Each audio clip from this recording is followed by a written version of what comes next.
আসসালামু আলাইকুম। সো যারা নিজের লাইফ নিয়ে অনেক বেশি ডিস্ট্রাক্টেড ফিল করতেছি তাদের জন্য এই ভিডিওটা। বাই দ্য ওয়ে, আমরা কিন্তু বেশ কয়েকদিন যাবত ছুটি কাটাচ্ছি নির্বাচনের জন্য। নির্বাচন অলরেডি শেষ এবং দেশ অ্যাজ ইট ইজ চলতে থাকবে, কিন্তু তোমার পড়াশোনা কিন্তু অন্য কেউ করাই দিবে না। সো এই ভিডিওটা জাস্ট একটা রিমাইন্ডার যে তোমার পড়াশোনায় ব্যাক করা উচিত, টেবিলে ব্যাক যাওয়া উচিত, কারণ পড়াশোনার মতো এক্সামের টাইমে হবে।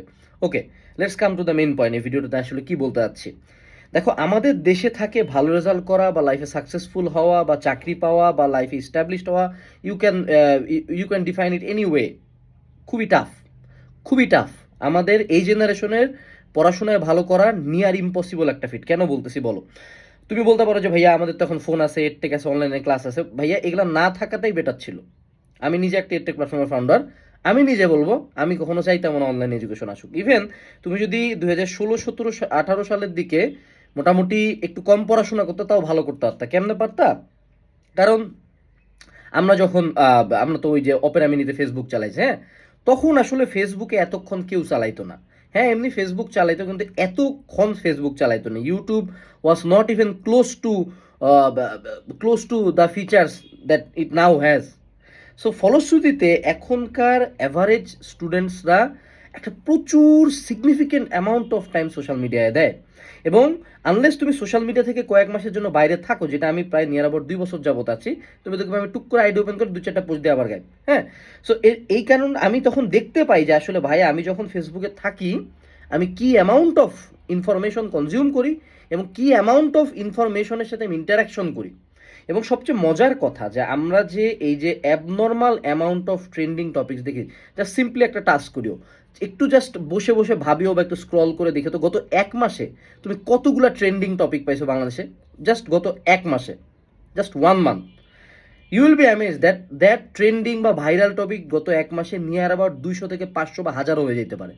এবং এই প্রত্যেকটা টপিকে তুমি ইন্টারাক্ট করছো, লাইক করছো, কমেন্ট করছো, শেয়ার করছো, নিজের মতামত দিছো, অনলাইনে মানুষজনের সাথে ঝগড়া করছো।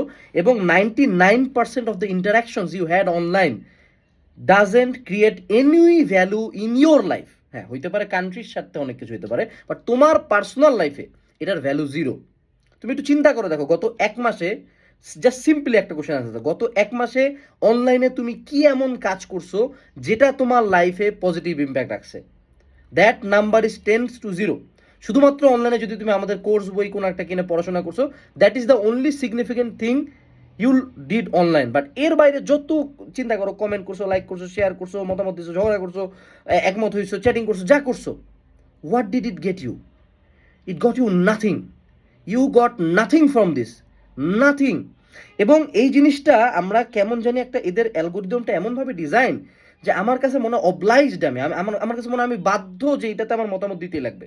আমি বাধ্য যে এটার সাথে আমার ইন্টারাক্ট করতে হবে, লাইক দিতে হবে, কমেন্ট করতে হবে, কিছু একটা আমাকে করতেই হবে। কোনো একটা ইউটিউব ভিডিও সার্চ আমার কিন্তু মনে হচ্ছে যে একটু দেখি না, একটু কথাটা বলি, আমারও তো মতামত আছে, আমারও তো ভয়েস আছে। বাট 99% টাইম এটা এতটা ইনসিগনিফিকেন্ট। আমরা যদি নাম্বারসের দিক থেকে দেখি, অনলাইনে প্রতিদিন মানে মিলিয়ন মিলিয়ন বিলিয়ন বিলিয়ন টেরাবাইটসের ডাটা আপলোড হচ্ছে। অ্যান্ড তুমি যদি বাংলাদেশের অনলাইন স্ফিয়ারটাই বলো, কি পরিমাণে মানুষজন ফেসবুক চালায় এবং কি পরিমাণে কন্টেন্টস আপলোড হয়, কি পরিমাণে লাইকস থাকে, কি পরিমাণে কমেন্টস থাকে। So unless you are someone influential, তোমার সিম্পল একটা interaction doesn't create any value. But এই যে ইন্টারাকশনটা করতে যায়, জাস্ট সিম্পলি তুমি প্রত্যেকে তোমাদের ফোনের স্ক্রিন টাইমের জায়গাটা যাও দেখি বাবা, গত 7 দিনে তুমি হিসাব করে দেখি যে একদিনেরটা তো দেখা যায়, এটাকে 7 দিয়ে গুণ করো। গুণ করে তুমি বুঝতে পারবে যে তুমি তোমার দিনের কিছু কিছু কেসে 50% টাইম জাস্ট একটা ফোনের মধ্যে ওয়েস্ট করতেছো। 50%। And there is sleep, there is খাওয়া দাওয়া, there is namaz, there is washroom. মানে বুঝতেছো তোমার দিনের কতটা সিগনিফিকেন্ট টাইম তুমি এখানে দিচ্ছ। এবং আরও একটা মজার কথা, আমরা তো জেন জি, রাইট? আমরা জেন জি বলি নিজেদেরকে। আমরা কিন্তু মেজরিটি 18 থেকে 24-এর মধ্যে। এবং লাইফে দায়িত্ব নেওয়ার একটা বড় প্রেশার খাবা মোটামুটি 25-এর পরপরই শুরু হয়ে যাবে। কিন্তু 25-এর পরপর দেখবে বাপ মা অসুস্থ, তোমার বিয়ার চাপ আসতেছে, তোমার ক্যারিয়ার চাপ আসতেছে। সো এই যে টাইমটা, এটা এত আলোর গতিতে যাবে তুমি বুঝতে পারবা না। এবং যেই মোমেন্টে তুমি দেখবা যে হ্যাঁ হ্যাঁ আমার তো বয়স হয়ে গেছে, and you there is nothing you can do, there is nothing literally you can do to change the fact যে তোমার টাইমটা চলে যাচ্ছে এবং টাইম খুব দ্রুত যাচ্ছে। আমি তোমাকে জাস্ট আরেকটা রিয়ালিটি চেক দিই, বলো দেখি 2050 সাল বেশি কাছাকাছি নাকি 2000 সাল বেশি কাছাকাছি? মজার কথা, 2050 সাল মাত্র 24 বছর বাকি আছে, কিন্তু 2000 সাল ছিল এখন থেকে আরো 26 বছর আগে। 2020 সাল, করোনা প্যান্ডেমিকের 6 বছর হয়ে গেছে, 6 ইয়ার্স। সো টাইমটা দেখো না কত দ্রুত যাচ্ছে। সো আমি জাস্ট সিম্পলি ভিডিও থ্রুতে একটা কথা বলবো, পারলে সোশ্যাল মিডিয়া কুইট করো, পুরাপুরি কুইট করো। ট্রাস্ট মি, তুমি যদি ভাবো যে সোশ্যাল মিডিয়ায় তোমার আপডেটেড নিউজ লাগবে, যদি এমন কোনো সিগনিফিকেন্ট নিউজ হয় যেটা অ্যাকচুয়ালি সোশ্যাল মিডিয়া এতটা ট্রেন্ডিং, এটা তোমার কাছে চলে আসবে তোমার ফ্রেন্ডস অ্যান্ড ফ্যামিলির মাধ্যমে। এক, মানে you are not missing out on anything. দুই, চ্যাটিং ম্যাটিং প্রাইভেট চ্যাটসে নিয়ে আসো, WhatsApp, Telegram, Signal, anything goes, যেখানে ডিস্ট্রাকশনস নাই। তিন, পারলে সোশ্যাল মিডিয়া ধীরে ধীরে কমাও, যদি একান্ত কুইট না করতে পারো কমাও। যেমন আমরা আমাদের হালকেনস্টাইন অ্যাপেই তুমি সব ক্লাস করতে, আর আমাদের জন্য ফেসবুকে কোনো লাইভ ক্লাস করা লাগে না, ঠিক আছে? তো সোশ্যাল মিডিয়া কমাও। এবং আরেকটা যেটা প্রমিস করো যে if your voice doesn't create any value, যে যেমন ধরো যে সে টু সে এই দুইজন স্বামী স্ত্রীর ঝগড়া নিয়ে একটা পোস্ট আসছে, ঠিক আছে, যে স্বামী স্ত্রীর মধ্যে কঠিন মারামারি হয়েছে, এই নিয়ে একটা বিশাল পোস্ট, স্বামীর একটা পোস্ট, স্ত্রীর একটা পোস্ট। তোমার এখানে কমেন্ট করা, ইন্টারাক্ট করার কোনো দরকার নাই।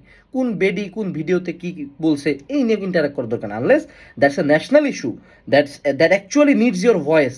এটা একটা অন্যায়, এটা এগেনস্টে তোমার ভয়েস তুলতে হবে, এই ক্ষেত্রে কথা বলো। বাট পার্সোনাল ইস্যু, কোন ইনফ্লুয়েন্সার কার মধ্যে, নায়ক নায়িকার মধ্যে কি হয়েছে, কোন দেশের মধ্যে কি হয়েছে, মানে যেগুলো ইনসিগনিফিকেন্ট সেগুলোতে ইন্টারাকশন করা বন্ধ করো।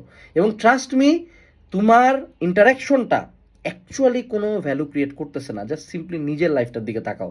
What changed you in your life? গত 6 মাসে কি ইম্প্রুভ হয়েছে তোমার? এবং তুমি যেভাবে চলতেছো গত কয়েক বছর ধরে তো সেমভাবেই চলতেছো। And how can you expect different results if you do the exact same things day by day? So simply just এটাই বলবো, ডিস্ট্র্যাকশনস কমানোর সবচেয়ে বেস্ট উপায় হলো সোশ্যাল মিডিয়া কুইট করা। সোশ্যাল মিডিয়া ইন্টারাকশন কমানো আরও বেস্ট উপায় হলো যদি তুমি এই যে অ্যান্ড্রয়েড ফোন থেকে সুইচ করে বাটন ফোনে চলে যাও। আমি এখন ওই স্টেজটাতে আছি, চেষ্টা করতেছি সুইচ করার। আসসালামু আলাইকুম, টাটা।